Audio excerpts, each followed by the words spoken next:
I'll do my best. So, good afternoon. I am Gabriela Martinez, Director of Education at the Museum of Latin American Art in Long Beach, California. And I hope that you are staying safe and healthy as we enter this eventful new year. Thank you for joining us as we kick off our new bi monthly arts appreciation series, Art for Lunch. So, Art for Lunch is one program under the umbrella of MOLAA en Casa, MOLAA's digital educational initiative. And this program would not be possible without the generous support and contributions of MOLAA's Docent Guild, the volunteer organization that provides interpretive support to our museum in the form of guided tours, lectures, and also community ambassadorship. So, if you are interested in joining the Guild, we are currently actively recruiting for new members, and I will place information for learning more about this organization in the chat box later in the program. Today's conversation or presentation is facilitated by Harold Cannon Lopez. Harold is Professor Emeritus at Cal State Long Beach in the Department of Romance Languages and has been a member of our Docent Guild for 16 years. He also was one of the docents who led our in-person Sunday tours on weekends before we closed the museum due to the pandemic. So we're really happy to have Harold with us. Please drop any questions that you may have into the chat function or the Q&A window. I will be collecting those questions and then we'll be posing them to Harold at the end of the presentation. So go ahead and fill in those questions. I'll be collecting them and then we'll ask him at the very end. He's left time for the Q&A. I'll be monitoring at all times. And like I said, we'll leave questions for the end. So thank you so much, Harold. We're very excited about your presentation. Thank you. It's a pleasure to be here and helping out a bit. Today, I'd like to talk about Judith Hernandez, a lady born in East LA, was a part of the Mexican American period, as well as today, as she has branched out into being an activist, a feminist, a teacher, and a muralist. So she's a very interesting lady. Her name is Judith Hernandez. So I've titled this "The World of Judith Hernandez." You can see her picture. The early work we scheduled it from 1968 to 1976, formation of the Chicano iconography, and iconography refers to the imagery which they used during the 1970s. It's an important decade in the development of the Chicano mural movement and Chicano art in general. Judith was born in East LA and attended Otis College on scholarship, where she got her graduate degree, her BFA, and her master's degree, her MFA. She was the only Latina student, she comments, at the time. Things have grown since then. This is one of her first works in the aerosol spray paint uh, work, and she kind of defines herself here. She calls it La Reina del Barrio, the Queen of the Barrio. This is 1975, 1976. This is one of the first works in which she defines her identity. She is North American, as you can see on the left side with our banner, the North American banner, and on the right side, her Mexican American heritage. She's a bicultural Chicano artist, and we use Mexican American to identify her, and also Chicano because she's politicized. She did a great deal of work in that area.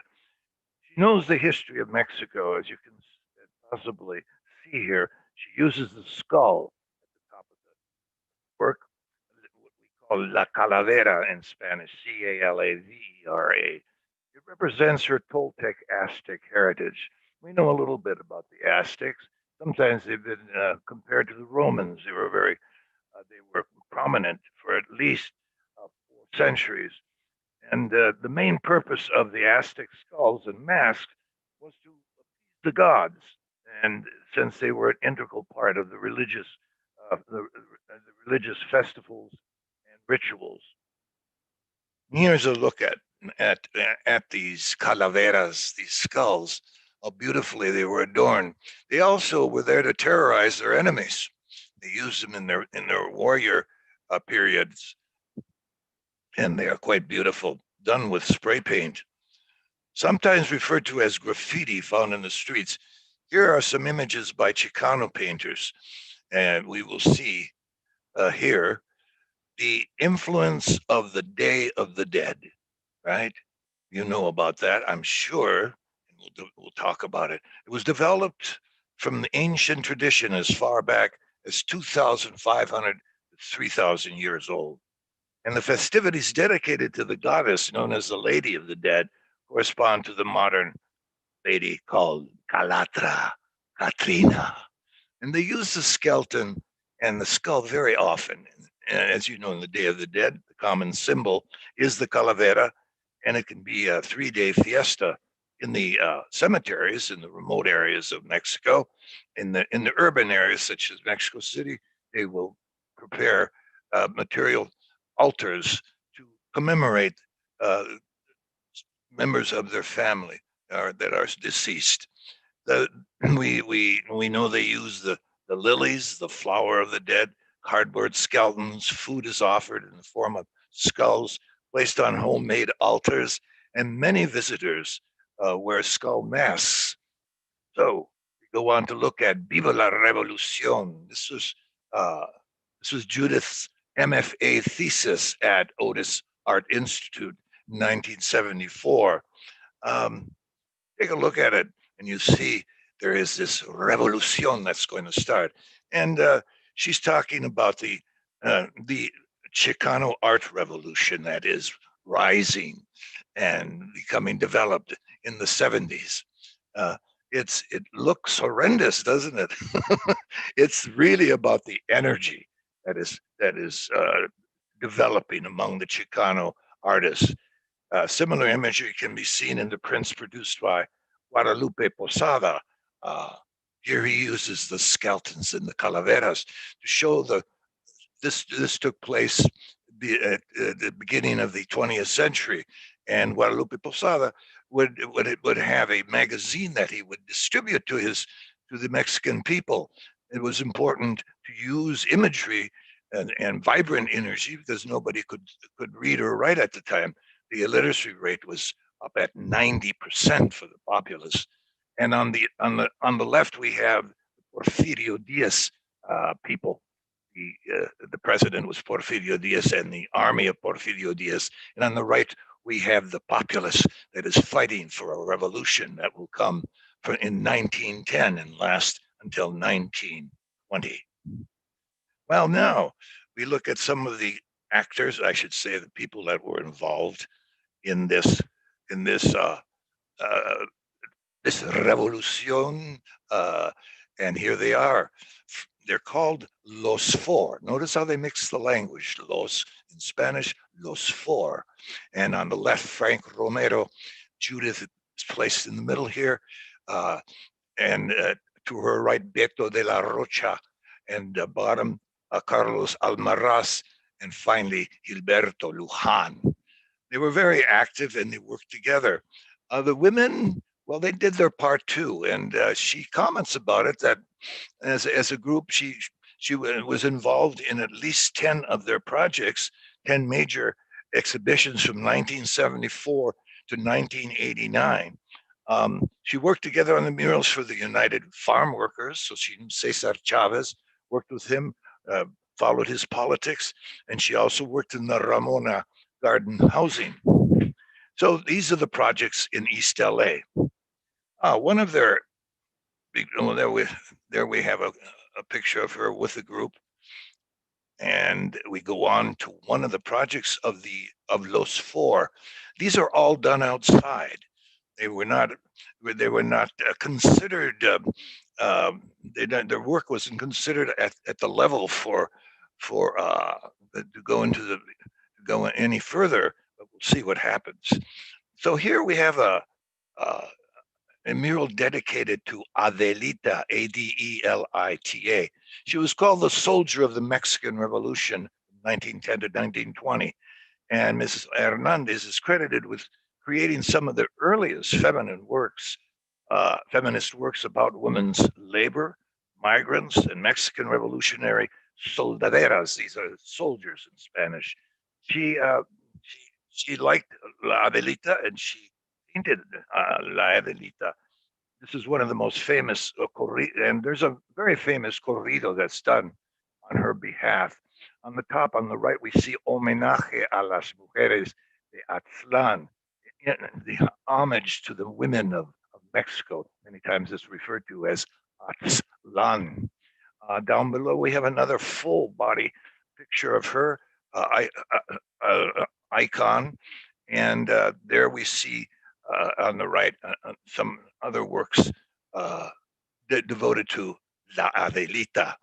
An interesting woman. It was inspired. Her life was inspired by numerous people. She came from Durango and joined the Maderista movement, the revolutionary party led by the first revolutionary president, Francisco Madera. According to the story, Adelita fell in love with him, and the popular icon documented the role of women in the revolution, including their role in major battles. So Adelita became an archetype of a woman warrior in Mexico and a symbol of action and inspiration to the people of Mexico. They play her corrido a lot. Moreover, her name is used to refer to any woman who struggles and fights for her rights. How does this affect Judith? Well, it's the first indication that she had an interest in feminist art, and we will see how she uses it. This is one of the first projects that Judith was involved in. It's an independent project from her cohorts, those four. It occurred between 1974 and 1981. She collaborated with the Sotel gang of West Los Angeles. Yes, a real gang. She got in there and she organized community input, which resulted in this mural. The police weren't very happy about it. One day they hassled one of the gang members, one of the painters, but he was a gang member, and the gang and the police pulled guns. And she was in the middle of it, she says, but everything stopped short of firing at one another. So they went to court, and the judge exonerated the gang, but not without the police later attempting to change the content of the mural, the iconography, religious imagery. They wanted to take that out, and they wanted to take out a couple of characters. Let's take a look at this. What is their iconography about? Well, at the top, we see La Virgen de Guadalupe, the Virgin of Guadalupe, right? Of course, it's a Catholic country, 95% Catholic. Just down below, we see a picture of a man wearing a sombrero and the repetition of his body. That is Emiliano Zapata. And on the left here, to get a better look at the work, we see a member, a Chicano, and the flag of Mexico, and the whole group that was involved in making this mural at the bottom. And it's entitled El Mundo de Barrio Sotel, the world of the Sotel Barrio. This is in Stoner Park in West Los Angeles.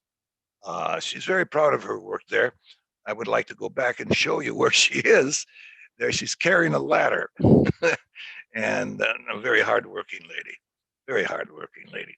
What did Emiliano Zapata really look like? Does anybody know? Oh, there he is. There he is. One of the greatest revolutionaries of the 20th century. I have great respect for the fact that he not only fought in the revolution, but also was sat down when they had to write a constitution, contributed his idea. He was primarily interested in starting a redistribution of the land and bringing it back to the people. He started his own little revolution in Cuernavaca, and eventually in 1919 was killed by the government. It was an unfortunate incident. Well, let's go on. Here we have the theater of life. This work was done at the Century Playhouse in West Los Angeles, originally done outside, but now located within the building. The iconography is the Day of the Dead. We see the calavera, we see the skeletons on the left. We see the heart at the top of the mural, reference to the religion, reference to their living effort to become great artists, and some faces that are there that are Mexican American faces. It's very colorful. As I said, it's inside now, and it's a beautiful piece. This is Guadalupe Posada again. I bring him up because his works are repeated in a lot of the contemporary things that we see coming from the Chicano art. This is it's a, this this is Siqueiros, a muralist from Mexico, who was always in touch with the muralists of Los Angeles. He helped them in many ways, and we'll talk about that as we go on. This is the location in Pasadena of Judith's where she lives and where she works. And also we have Sueños Oaxaqueños. She was known to visit Oaxaca and work with the people there. It's her attempt to show you some of the imagery that she uses, some of the classical imagery. She doesn't use any particular face. It is a general use, a classical general use of imagery of the faces. And there they are. There she is as a young lady in 1981. Now we get into her work, her contemporary work, and the style that we see. It's called Flores Blancas. The blue, the red, the black, these are very strong colors, very vibrant colors. She does not use oil. She does not paint with oils. She paints with pastel, and on paper, or pastel, as we say in English. It's a melancholy blue background, isn't it? And she has admitted that she is very influenced by Picasso in his blue period. She creates a melancholy feeling with that blue. And she takes us to another world, sometimes referred to as the magic realism or surrealism. It's not, so it has a combination of fantasy and a combination of reality. Some melancholy background, woman dressed in red carries cemetery flowers, lilies possibly, a masked figure with a calavera dressed in black follows her. Perhaps this theme of the struggle between life and death, we look at it and we ask our questions. What is she trying to say to us? We're going to ask that question later. And you tell me, what is it about? This is another whatever works called La Mano Negra, black hand. You see the hand at the bottom of the piece. A woman wearing a black shawl with her eyes covered, pushing through the leaves. The black hand of death gives her a white flower, and death follows her. A vivid, vivid imagery. It's grounded in the question of life and death, particularly death. The petals could be interpreted as the years she has struggled. It's going through life, having to go through those petals, those years of struggle. And it's a beautiful depiction. The colors are deep and vibrant, as I have said before. And the color coming from the background pushes things forward almost three-dimensionally. Now we're into her mascaras. We're coming up to the present time. The mascaras, these masks in 1983. And then she does another piece called Ni Una Más, Not One More. Judith opened a new series called La Vida sobre Papel, Life on Paper, which focused on the serial murders of young women in Ciudad Juarez in the outskirts. These women used public transportation after finishing work at night. We find hundreds of bodies, of corpses of women that have been raped. and there's no investigation. We don't know what happened. Judith continues on, pounding the question, why isn't there investigation? What happened to these poor women? She does another one. Juarez, Ciudad de la Muerte. Juarez, the city of death. And there she has a figure of a woman. She's green in color. She is. And on the top, we see the words on the left, mujeres, women. And the next says feminicios, feminicios, death of women. The next Juarez, the next muerte. When are they going to have an investigation? When are we going to know more? The nude body seems almost like the Christ on the cross. The barbed wire are the same barbs that killed Christ. This is called Weight of Silence. She continues on with her struggle to get some peace, some justice. It's also pastel on paper. And what are those red figures? Well, the imprints of the murderer's hands on the victims' faces. The Chicago Weekly wrote, the only thing as conspicuous as the artist's skill is her message. The article goes on, being human is hard, a woman harder, and life as a Latina, occasionally downright grisly. In a telephone conversation, Judith stated to me, no one has come forward. There's only silence. Well, we're going to change here and look at the Adam and Eve series when she becomes a bit critical of what people think of women. The surrender of Adam, it's called. Adam lies flat on the ground and is tied up. The tube indicates he's giving a transfusion. Oh, and the color of his skin indicates a near-death person. So Adam lies almost dead. And another one, the beginning of sin, it's called. Eve wears a mask and antlers. She's in charge, apparently. And according to the rumors of Eve, she looks sinister, a perpetrator of evil. Are we to believe this? Her mask and horns place her in charge. Her hands call the shots. And here we have another piece which devoted to women called Las Luchadoras, the fighters. The word luchar, to fight, and the noun luchadoras. Three nude women, their bodies very beautiful and sensual. Their masks, the masks they wear hark back to the pre-Columbian times, which were worn by the Aztecs and the Toltecs.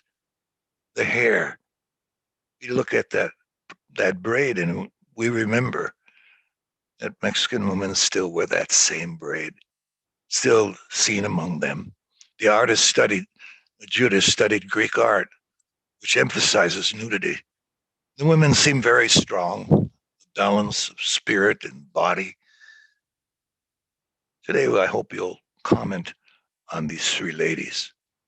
And we see how they're unified here by the white that unifies them from one to two to the third one there.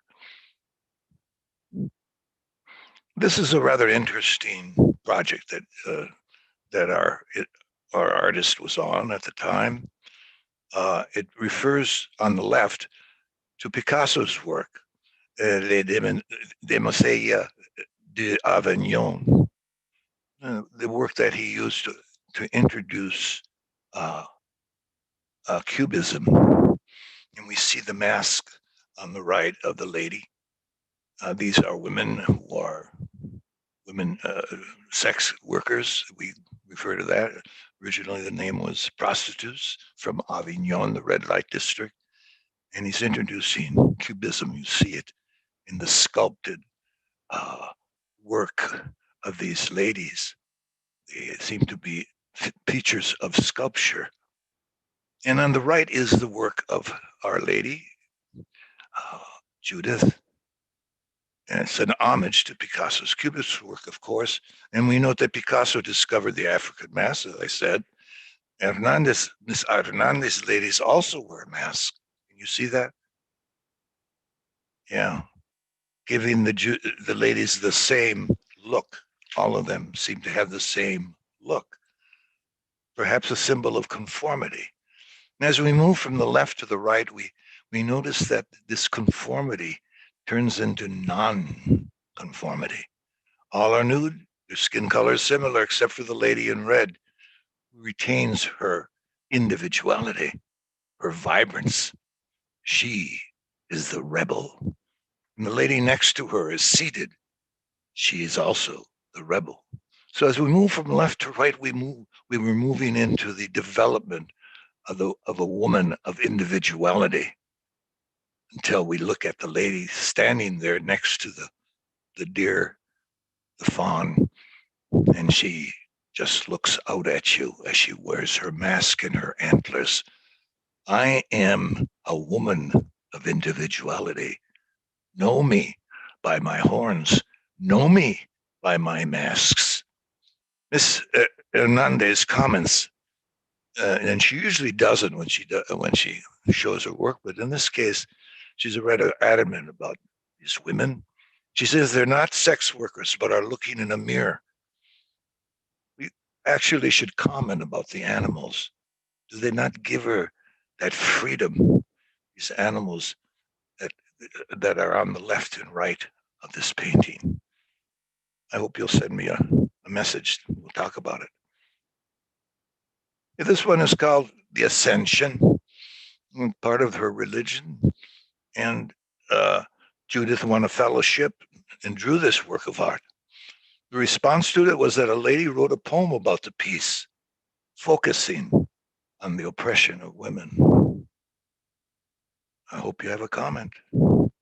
And here we have what's called the purification, done in pastel, of course, surrounded by those iconic deer with antlers looking out at us and showing her individuality. She looks at history and she notes St. Joan, yeah, a female warrior punished for her deeds. And now we have La Muerte de los Inocentes. What is she doing? She's going back to Juarez again and looking at the women who died, who have done, who she must talk about. The death of the innocent. The death of the innocent. A child angel lies dead. The children of the border.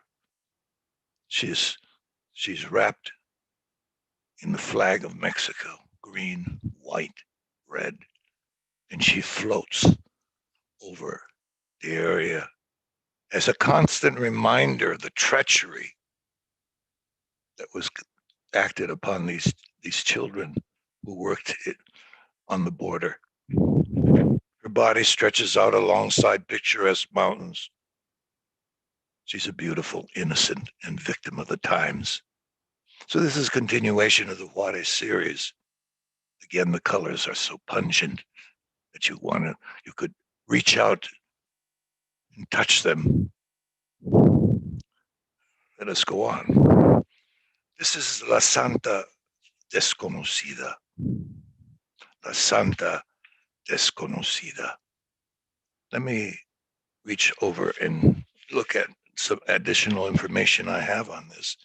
This is the unknown saint she's talking about. She rests in a moonlight desert landscape.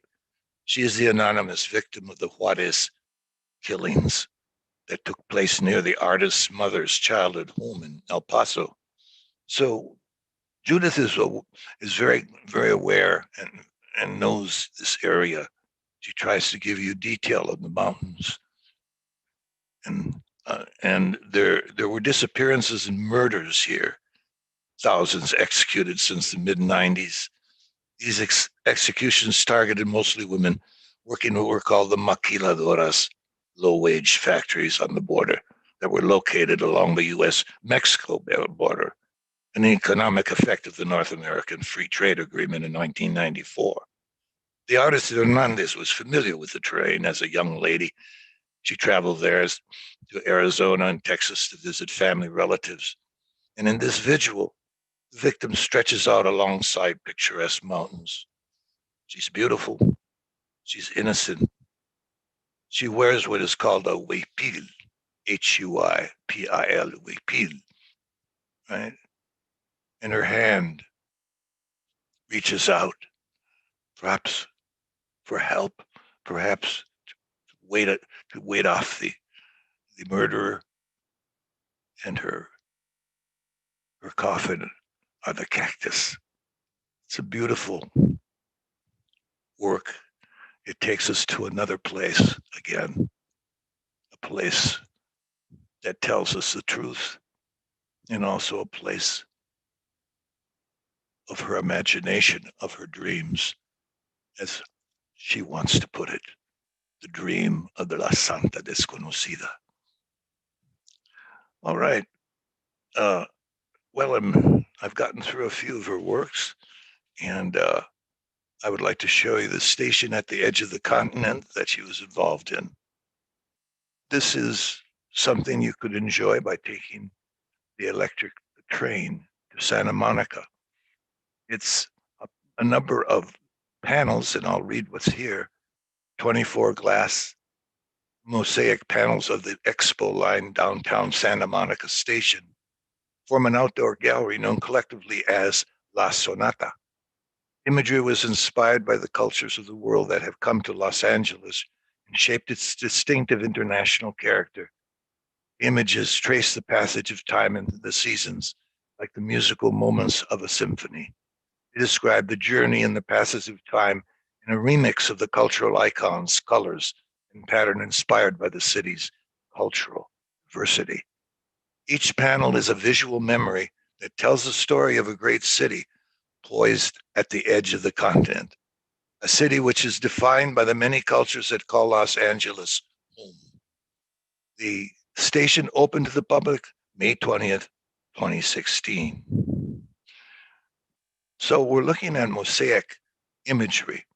And if you're in the train traveling to the station, the Santa Monica station, you will be able to see them. The first one that we can talk about here, this Expo Light Rail Line, uh, these glass installations. The first one is called Autumn Rains. It's an influence of the Greek mythology. Possible corn at harvest season. The lady looks out at us. She's beautiful. And land and water are unified here. The fish surround her in their beauty. The light streams in. Autumn rains. Here we have one called Summer. The color suggests kind of a brightness and warmth. It's idyllic. It's perfect. It's where we like to go and where we like to relax. An idyllic scene with man and nature in sync. And if we look closely at some of the detail we see in the middle, we see a pyramid. What pyramid is that? Oh, yes. Now you remember that you were in Mexico City and you traveled out to Teotihuacan 45 minutes away in the pyramid of the sun. Remember that the Aztec were the children of the sun, and there it is. And the cat looks at you and says, "You see, we still live. The works of the Aztecs still live within us." And the monkey behind and the trees all give us a thorough idea of something beautiful. Autumn retreats. This is another mosaic piece that you can see from the train. A huge carousel has been led by a Russian bear and a lady through an enchanted forest. The fantasy is tremendous. The colors are brilliant. Winter returns, a sense of coldness, a skyline of white snow, the ICC next to a figure from the Kabuki theater. Do you get the feeling of cold? Are you happy you're in California, not in the Midwest, because they just had a terrible storm, by the way?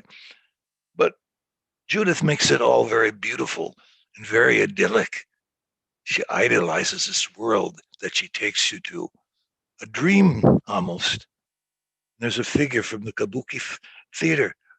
Yes, a white owl and fish that jump from the ocean, and the ocean is done in a very definitive way, like circles of gold, of silver.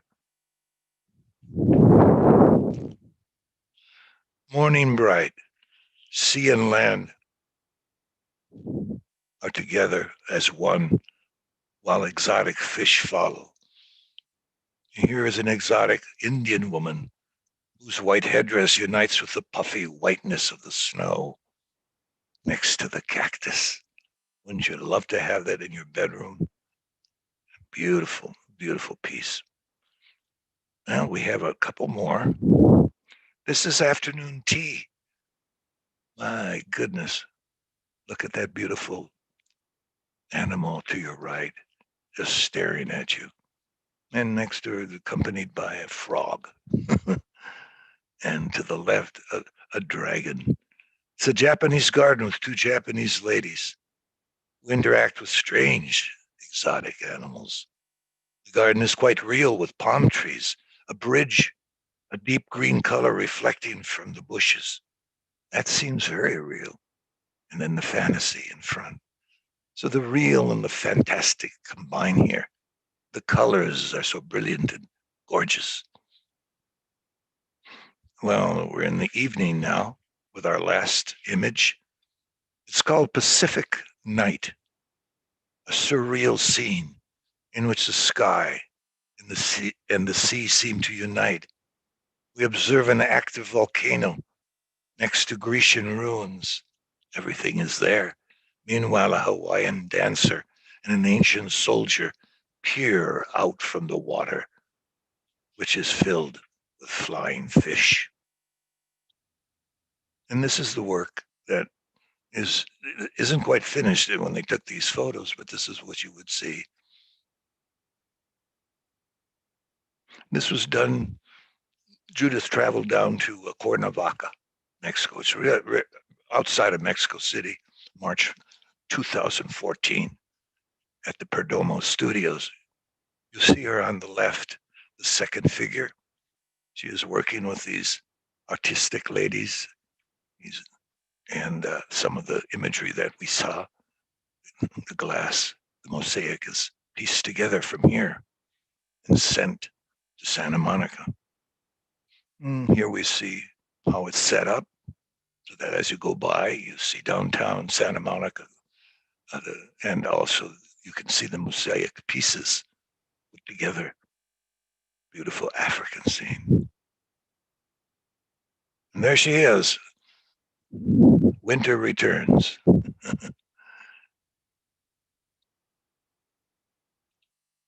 So that's it. And now I'd love to hear from you. Thank you. Gabriela. Hi, thank you so much, Harold. That was wonderful. I really You're very enjoyed welcome. learning more about Judith's early life and also about the public art pieces that weren't necessarily featured in the exhibition that we did for her a few years Right. ago. I'm going to check the chat. We don't have any questions, but Oh we my do goodness. have Sandra Roveri, who mentioned that, much to my agreement, that Judith's exhibition was one of the best exhibitions we've had at MOLAA, and she wants to thank you for choosing Oh, such you're an very welcome. amazing Thank you for being artist. here today. And it's a pleasure to serve. Thank you. Hope to see you again. Well, I And can't that see you, but if also, you. Sandra also enjoyed the way that you tied history and art. Thank you. And then Yes. Yolanda said that it was great and that you chose some majestic pieces to highlight. And then Mary Ann also expresses her thanks. Thank you so much, ladies. Appreciate it very much. And this is also a lot of fun for me. I lived in Mexico for about 6 years, and I was in the state of Veracruz, which is in the southeast area, and was able to go and visit the areas, the indigenous areas there, and see some of their work. And some of it's you see in this last piece that I showed. And Judith is in touch with all these people. She keeps moving into new areas of her interest. So thank you. So I think if we don't have any questions from our audience, oh, Sandra says, it's great to hear your tenor voice, Harold. You're the master of presentations. Thank you very much. I was going to sing a song to a lady soldier of the revolution, La Cucaracha. There's almost 30 to 40 different versions of it. And you know it, don't you? And the one that you sing after we've had a couple of tequilas is la cucaracha ya no quiere caminar porque no tiene, porque le falta marihuana para fumar. So you got it, did you? So she Yes. doesn't want to walk because she's got no marijuana, but she's one of the soldaderas that fights in this war.